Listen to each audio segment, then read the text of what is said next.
Sasso here from TGT Media, of course, at Fan Expo Canada 2013. We're joined today with Mike, right? See, got your name right. That's a great start, yeah. Mike Tymczyszyn, yeah, that's me. That's right, because I can't get your last name, but I get your first name. That's good thing. But we're, of course, here at the AH Comics booth. It's great to finally see you back. It's been too long, personally, for me. How you doing? We're doing good, yeah. I'm happy to be here, excited to be back. And you, of course, have Hobbs Gate. You have a lot of great comics that you've always done here. What is it about Hobbs Gate, Hobson's Gate? Wow, let's start that again. Hobson's Gate, it's the newest book that's come out from AH Comics here. Obviously, you were working on another project at the time, but you've taken a look at it. What do you think of it?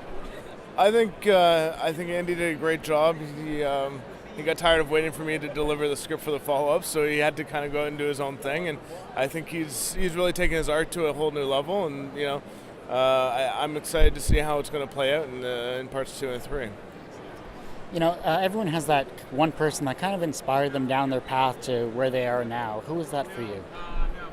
I could clichely say my parents or my high school English teacher. I don't know who really.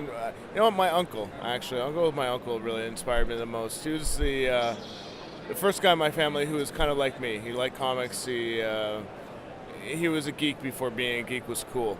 So I'll go with him. Are you successful? Am I successful?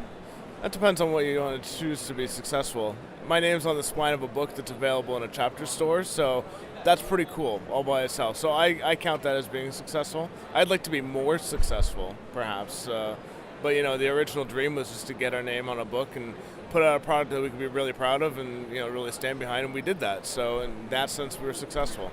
If we could sell like 100,000 copies instead of 1,000 copies, we'd be better off. But I think we're successful. How do you deal with your failures? I don't fail. I just have lowering levels of success. You won't. I don't think anybody can actually survive in a creative industry if you accept that failure is actually failure. Because, I've been told no by 300 agents. I've been, I've had the door slammed in my face more times than I can count. And if you view that as a failure, then you can't get out of bed in the morning. If you view that as, one more no on the way to finding that guy that's going to say yes, well, then you keep going. So I guess I deal with it by completely ignoring the fact that it's even happening. Good answer. Some people drink, some people do whatever, but, you've taken a... Those are nasty, nasty antisocial behaviors. No good comes of, having to go home and get polluted every day. Look what happened to Hemingway. He walked into the blades of a freaking propeller plane. It's just not good. No one could have written that ending, but... Didn't he? I think he did. You just have to read The Old Man and the Sea and look between the words. The younger generation are coming through. They're seeing you as an inspirational writer in your own right, obviously. How can they inspire the next generation? Get it done. Finish what you start.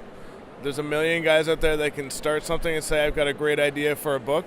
But until you finish the idea and make it a book, it's just an idea. So if you want to inspire somebody, finish what you start. And where can we find all of this wonderful products and works that you've done? www.ahcomics.com or follow us on Twitter and the rest of that. But ahcomics.com is a good start. Thanks so much, Mike. Appreciate it. Hope you have a great rest of the con. Thanks, Kurt. It's great to see you. You're watching TGT Media.